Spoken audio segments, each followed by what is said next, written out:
Pokemon Generation 10 could very well be the greatest Pokemon generation that we've seen in a long time.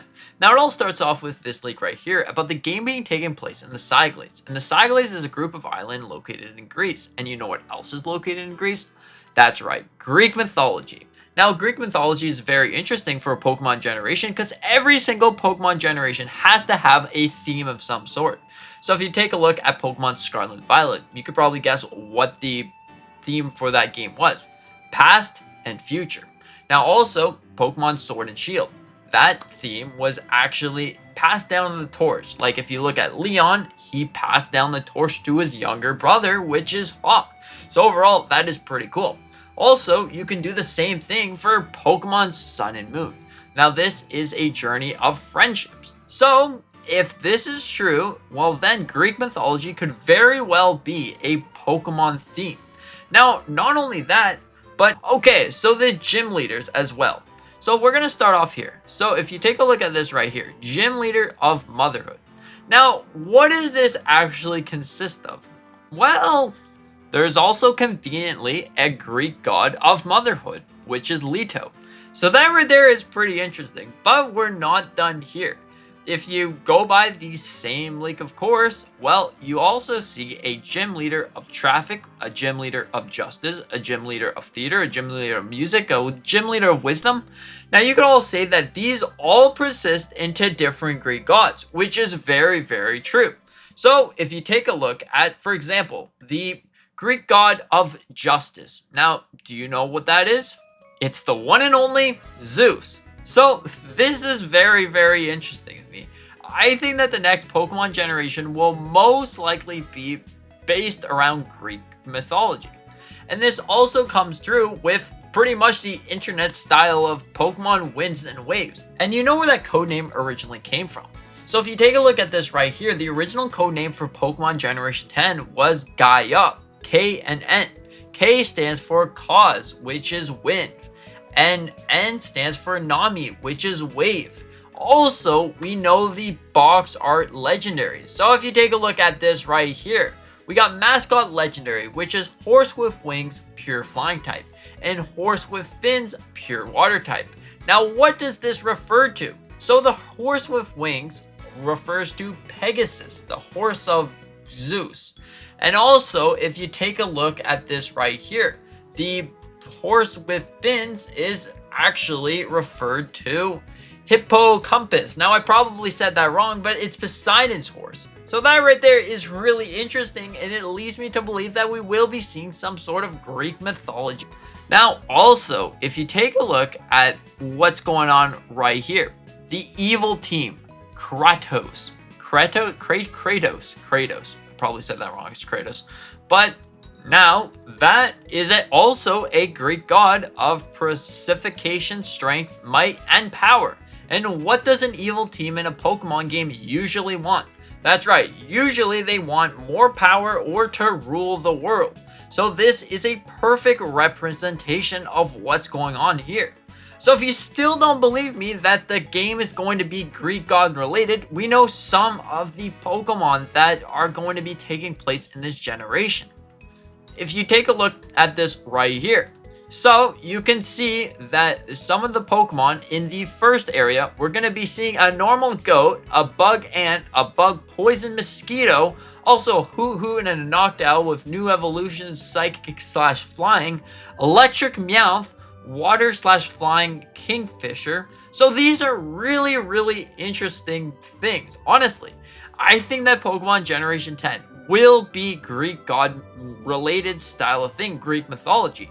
And honestly, this comes to term with this leak right here. So you might be able to actually fly around to the sky, and you'll also be able to go underwater, because if you take a look at this right here, they're planning on adding an underwater temple. So does this mean that you'll be able to just catch a Pokemon and go underwater and explore? Because that's exactly where Poseidon is located, under the sea. So this right here is really, really interesting. Now this comes to lead you to believe, will there be different gym leaders, or will it just be style of catching, battling, and stuff like that?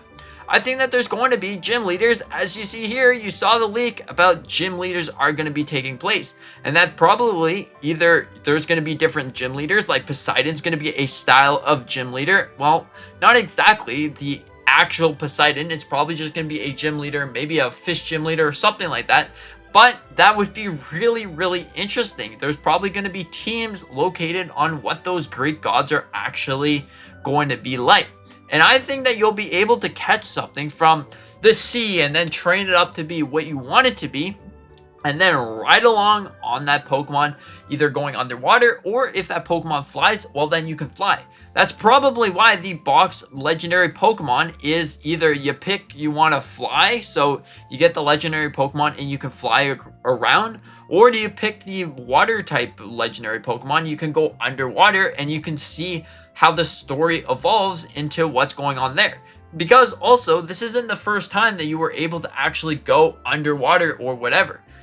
If you take a look at Pokemon Ruby and Sapphire, you were actually able to go under the sea and dive around, and you could also fly at some capacity. So does this mean we were going to be seeing some more assets? And honestly, I think that that probably was the greatest thing possible, because you can just take your Pokemon, go under the water, and it was awesome. You can also fly around and then just land to where you wanted to actually go. So this right here is honestly so exciting. I really want to see a Greek mythology style of Pokemon game, because I think that is probably going to be the greatest Pokemon game that we've seen in a long time. Pokemon Scarlet and Violet didn't really hit off that great. It was a fine game. By the way, you can get yourself your shiny legendary Pokemon if you want right now, so you can go inside the game and claim that shiny mystery gift. But overall, back to the story. It wasn't really the greatest game because, like, you know, it started off, well, a little bit of a glitchy mess, and then when they fixed it, it was like everybody kind of fell off. But like now, this seems to be like a fun, good story with Greek mythology, and who doesn't love having fun with Greek mythology? Because I think that this really is a fun, special time for a Pokemon game, because it's like, okay, so I can go and catch myself Greek god here, go here, go here, and honestly, that right there is probably going to be the best thing about Pokemon. So also, we got different starter Pokemons that could be a potential starter. Now, of course, there's a whole bunch of different starters, but besides that, these leaks seem to be kind of coordinated together, besides the starters, because no one really knows what the starters are until the release of the Pokemon game. But for the sakes right here, we got Fire Goat, we also got Water Octopus, and Grass Snail. Now, you can take this with a grain of salt or not, but like, this is really, really interesting. So anyways, I don't think I mentioned this, but also, did you know that the Cyglades is also a potential for Greek mythology? Each island serves as a different place for different Greek gods. So that right there is even more proof that I think it's going to be a Greek mythology style of Pokemon game. Okay. So, I think that this is probably going to be the greatest Pokemon generation that we've seen in a long time. And now with the Nintendo Switch 2's power, they can really boost up how much you can see far away and how many Pokemon will spawn near you. Do I think we're going to be seeing just the walk in grass, go to see your Pokemon and encounter it? No, I think that there's going to be Pokemon roaming around like we've seen in the past few games. Pokemon Sword and Shield Isle of Armor is a good example of this. There was Pokemon just roaming around, and you could probably see the game setting sort of like that. Instead of seeing a main land at some point, we're just going to be seeing tiny little islands that you can go and explore. Kind of like Pokemon Sun and Moon, and we didn't really get the greatest Pokemon game when it came to Alola.